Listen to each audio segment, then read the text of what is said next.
জয় ঠাকুর। তিনিই গুরু, যিনি অন্ধকার থেকে আলোয় আসার পথ দেখান। শ্রী রামকৃষ্ণ প্রেমবিহারের পূজ্যপাদ আচার্য শ্রীমৎ স্বামী সম্বুদ্ধানন্দের প্রবচন মুক্ত হয়ে এসো। পড়ন্ত বেলা, সোনার মতো হলুদ রোদ, মৃদু মৃদু ঠান্ডা হাওয়া, বেশ লাগছিল আমাদের। মহারাজ এলেন হাতে মোজা, পায়ে মোজা, মাথায় কান ঢাকা টুপি, কোট চাদর পরে। আমি একটু অবাকই হলাম। সবার মুখই যেন জিজ্ঞাসুর মতো হল। প্রাণতোষবাবু বললেন, মহারাজ, শরীরটা কি একটু নরম হয়েছে? মহারাজ বললেন, কই না তো। নারায়ণবাবু বললেন, তা অমন ঢাকা চাপা দিয়ে এসেছেন, তাই আমাদের এমন মাথায় এলো। মহারাজ বললেন, স্বাভাবিক তো। ব্রজেনবাবু বললেন, তাই তো কেমন যেন একটা চিন্তা লাগছে। কি হলো আপনার? আমরা তো দিব্যি প্রকৃতি উপভোগ করছি, আপনি এমন করে এলেন, মনে হয় শরীরটা ভালো নেই আপনার। মহারাজ মুখ নাক শাল দিয়ে চেপে একটু ছোট হয়ে বসলেন। চাপার ভিতর থেকেই বললেন, উপরের সাজ তো। গোপালবাবু বললেন, মহারাজ, আপনি আড়াল করতে চাইছেন মনে হয়। আমরা কষ্ট পাব, দুশ্চিন্তা করব, তাই হয়তো আপনি স্পষ্ট করে বলছেন না। মহারাজ বললেন, আমি চাইলে তোমরা রক্ষা করো। প্রভাসবাবু বিনয় করে বললেন, মহারাজ, আপনি রোগ নিয়ে উঠে এসেছেন, এটা ভেবেই কষ্ট পাচ্ছি। মহারাজ বললেন, তা অনুমানের মূল্য কি? মহারাজ ছোট্ট ছোট্ট করে উত্তর দিচ্ছেন দেখে আমরাও শঙ্কিত এবং চঞ্চল হয়ে পড়ছি। খেয়াল করে দেখলাম, মুখ চোখ স্পষ্ট, উজ্জ্বল। মাঝে মাঝে হাতটা মুখ নাক থেকে নামাচ্ছেন আর আমাদের সবাইকে খেয়াল করছেন। অসুস্থ তাকে মনেই হচ্ছে না। মহারাজ বললেন, দেখো বাবা, বসন ভূষণটাই যা বাড়াবাড়িতে, অন্য কোনো রোগ লক্ষণ নেই। তবে এবার কি ভাবতে বসবে ভাবো। আমি বলি, কেউ তো ভাবো কেন? ভাববার জিনিস ভাবলেই তো হয়। সব বিষয়ে কি কেউ মাথা লাগাতে পারে না উচিত? মহারাজ এই প্রথম বড় করে কথা বললেন। বিনু যথেষ্ট যুবক, শিক্ষিত, আধুনিক মনস্কতার ছেলে। ও বলল, মহারাজ, একে অপরের জন্য চিন্তা করব না? মহারাজ বললেন, অবান্তর নয়। বিনু আবার বলল, কি করে বুঝবো কোনটা যথাযথ আর কোনটা অবান্তর? মহারাজ বললেন, সুরাহা হবে না যার, তা জেনেই বা কি, না জেনেই বা কি। শুক্লাল বাবু বললেন, কেউ যদি বলতে চায় তখন কি করব? ও হয়তো বলে শান্তি পাচ্ছে, আমার তখন উঠে যাওয়া বা অন্য মনস্ক হওয়া কি ঠিক? মহারাজ বললেন, বলতে দেবে। শুক্লালবাবু বললেন, ওই রকমই আপনার ব্যাপারটাও আমরা ভাবছিলাম। মহারাজ বললেন, কেন? বেনু বলল, মহারাজ, আমরা আপনার এমন বসনভূষণে অভ্যস্ত নই। চোখ রক্ত নয় দেখে তাই লোকে জিজ্ঞাসা করছে। মহারাজ বললেন, বাবা, বসন নয়, মানুষটার বিচার চাই। প্রাণতোষবাবু বললেন, মনে হয় অন্য রকমটা দেখেই অমন জিজ্ঞাসা করে ফেললাম। আপনি নিজে থেকে তো কিছুই বলেননি, বরং চেহারাতেও একদম স্বাভাবিক, সুন্দর। কেবল বসনভূষণেই অমন জিজ্ঞাসা বেরিয়ে এলো। কেন এমন হয় মহারাজ? অত্যুৎসাহ না কৌতূহল? নারায়ণবাবু অনেকক্ষণই ইতস্তত করছিলেন, কিছু বলবেন যেন এমন ভাব নিয়েই বসেছিলেন। এবার বললেন, মহারাজ, আপনার প্রতি আমাদের অধিকার বোধ, কৌতূহল, উৎকণ্ঠা কোনোটাই তো তেমন বিস্তৃত নয়। তবে এমন প্রশ্ন করলাম কেন বলতে পারেন? মহারাজ বললেন, অবান্তর। মহারাজের সংক্ষিপ্ত উত্তরগুলো মনে বড্ড গভীর করে দাগ কাটছিল। একটা কথার বহু মানে বেরিয়ে আসছিল। অনন্ত অল্প বয়সী ছোকরা, মাঝে মাঝে এদিকে আসে, তেমন জটিল নয়, গ্রাম্য সরল ছেলেটা। কখন যেন সেও এসে জুটেছে খেয়াল করিনি। ওর কাজ হলো এসেই আগে পরিপাটি করে বসে মহারাজকে প্রণাম করা, তারপর হাতটা জিহ্বায়, মাথায়, বক্ষে লাগানো। অবশেষে ঝোলা থেকে নানা রকম ভাজার ছোট ছোট প্যাকেট মহারাজকে দেওয়া। ট্রেনে ছোলা ভাজা, বাদাম ভাজা, ভুট্টা ভাজা এসব বিক্রি করা ওর পেশা। মহারাজ এসব নিতেন ঠিকই, কিন্তু ইশারায় ভক্তদের ওর কাছ থেকে কিছু কিনতে বলতেন। ও তো আহ্লাদে আটখানা হয়ে যেত, কারণ বেশিরভাগ দিনই ওর প্রায় সবটাই বিক্রি হয়ে যেত।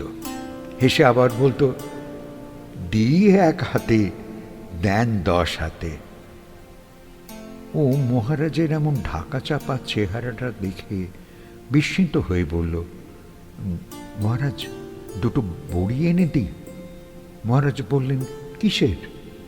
সরল অনন্ত বলল, শরীর খারাপের। মহারাজ বললেন, কোথায় শরীর খারাপ? অনন্ত বলল, মাথায়, বুকে, গায়ে, নাকে। কোথাও তো হবেই। মহারাজ বললেন, তা বাপু কোনটার ওষুধ আনবে? উপস্থিত আমরা একটু একটু হাসছিলাম। অনন্ত বলল, দোকানে গিয়ে শরীর খারাপ বললেই একটা বড়ি দিয়ে যায়, ওতেই আমার সেরে যায়, আপনারও সেরে যাবে। মহারাজ বললেন, তোমায় চেনে তোমার সারে, আমায় তো চেনে না, তাই সারবে কিনা কে বলতে পারে। অনন্তর মালগুলো আমরা নিতে শুরু করলাম। মুহূর্তে সব শেষ হয়ে গেল। ও মহারাজকে প্রণাম করে বেরিয়ে গেল। একটু বাদেই একটা ওষুধের বড়ি হাতে করে এসে মহারাজকে বলল, মহারাজ, দয়া করে খান, এত লোকের আশা ভরসা মুহূর্তে নিভে যাবে।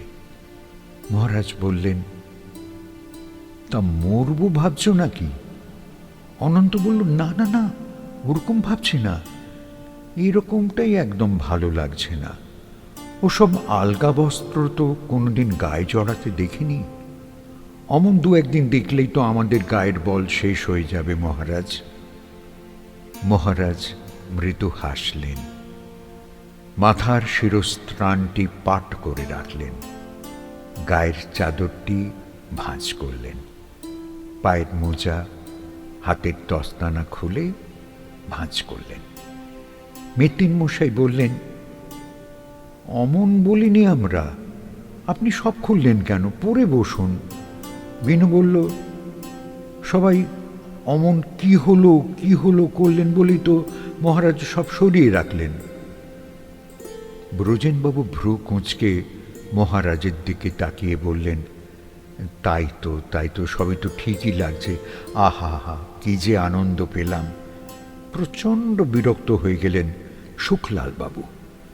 বললেন, এসব ছাড়ুন না, উনি তো রোজই কত কথা বলেন, আজকের দিনটা থাক না। হাজারো প্রশ্নের ফল এমনই হয়। কত ভালোবাসেন আমাদের, তবু নিস্তার দিই না আমরা। এত বকানো কি ভালো? নিজেরা চুপ করে বসে একটু ধ্যান ভজন করুন না। এসেছেন যে কষ্ট করে আমাদের মধ্যে, এই তো ঢের। ওর কি হলো জানতে হবে না, নিজেদের কত দূর হলো সেইটি দেখুন। খামোখা মানুষটাকে বিরক্ত করা কেন বলুন দেখি? এবার কথাটা একটু জোরের দিকে যাচ্ছে দেখে মহারাজ বললেন, আহা, অমন করে বলা বলির দরকার নেই। ব্যাপারটা হলো চৌধুরীদের শামিয়ানা কবিতাটার মতো। একটা শামিয়ানা রোদে দেওয়া হলো, বড় বাড়ি, বড় পরিবার, গণ্যমান্যজন, অমনি আলোচনা শুরু হলো। যে যার মতো যার যার বুদ্ধি দিয়ে কার্যকারণ বিচার করতে লাগলো। ওইতেই গোলমাল, বুঝলে? বাইরের বিষয়টা দেখে আমরা কতটাই বিষয়মুখী হয়ে পড়ি তা ওই কবিতায় স্পষ্ট করে দেখিয়ে দেওয়া আছে। খুব ভাবমুখী কবিতা। সমাজের সাধারণ মানুষের চিত্রটা তুলে ধরা আছে। ছোট ছোট বিষয় যা না ভাবলেও হয়, তেমন বিষয় নিয়ে একদল ব্যস্ত, একদল আবার নিজের বিষয় ছাড়া চিন্তাই করতে চায় না। আর অবান্তর হঠকারী চিন্তার মানুষও তো কম নেই। তোমরা কেন অমন হবে বাবা? আমি আজ ইচ্ছে করেই অমন বেশভূষা করে এসেছিলাম, নাক মুখ চাপা, কান ঢাকা টুপি, গায়ে শাল, পায়ে মোজা, হাতে উলের দস্তানা। কি না করেছি? উদ্দেশ্যটা কি ছিল বলো দেখি? অনন্ত বলল, মহারাজ, অমনা সাজবেন না। আমি বুদ্ধু, আবার অসহায়ও। আমার তো সারা গায়ে কাঁপুনি লেগে যায় চিন্তা এলে। কোন ছোটবেলায় মা বাপ মরেছে, আপনি আমায় চরণে ঠাঁই দিয়ে ধন্য করেছেন। ওদের ঘর সংসার, বিদ্যা বুদ্ধি, বন্ধুজন, আরও কত ভরসা আছে। আমার কি আছে বলুন? তার মধ্যে আমার আবার ফিটের ব্যারাম। বেশি চিন্তা এলেই ফিট হয়ে যাই। মা যাওয়ার পর আর সুস্থ হব ভাবতেই পারিনি। মহারাজ এবার হাসতে হাসতে বললেন, তুমি যে বাবা এসে পড়বে আমি কি জানতাম? হঠাৎ হঠাৎ তোমার উদয় হয়, তাই তো বহুরূপী ভাবটা ছেড়ে দিলাম। তুমি কি করতে, কি করে ফেলবে কে জানে। নইলে এদের সাথে আরেকটু মশকরাটা এগোতাম। এবার মহারাজ আমাদের দিকে তাকিয়ে বললেন, তা তোমরা কি বুঝলে? এসেছ সভা শুনতে, আগেই অত ভেবে নেও আঁকি। আমার বেশভূষা কেমন সেটা আগে দেখবে, নাকি আগে মনটাকে হেথা হোথা থেকে বেঁধে ধরে এখানে এনে বসাবে? ছড়ানো মন বাবা, ছড়ানো মন। একে একাগ্র করা এক দৈনন্দিন অভ্যাসের কর্ম। তোমরা তো এখানে ওই করতে আসো, তা গোলযোগে পড়ো কেন? নতুন অতিথি দেখে কৌতূহল হয়। কখনো অবান্তর খেলাধুলা, রাজনীতি, বর্তমান বাজার হাট, এসব নিয়ে বড্ড ব্যস্ত হয়ে পড়ো। ওতে মন নোংরা হয়ে যায়, এখানে আসার ফল দুর্বল হয়ে যায়। না না, তোমরা ওরকম করবে না। তোমাদের সজাগ করার জন্যই আমি এমন করে এসেছিলাম। জানতাম তোমরা এক কথায় ছাড়বেই না। এই একরকম ও একরকম করেই যাবে। তোমরা যদি চুপ করে বসে থাকতে, আমি তাহলে প্রসঙ্গ শুরু করতাম। এমনি সব নিরসন হয়ে যেত।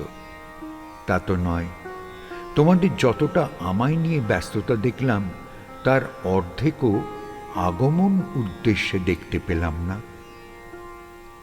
কোনো বিষয় আহরণ করতে হলে তার আগে একটু ধ্যান, একাগ্রতা চাই বাবা।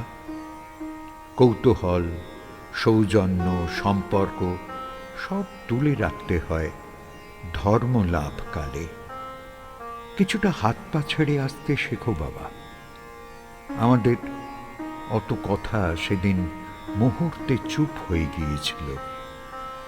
সত্যি অদ্ভুত এক গভীর শিক্ষার সভা শেষ হলো।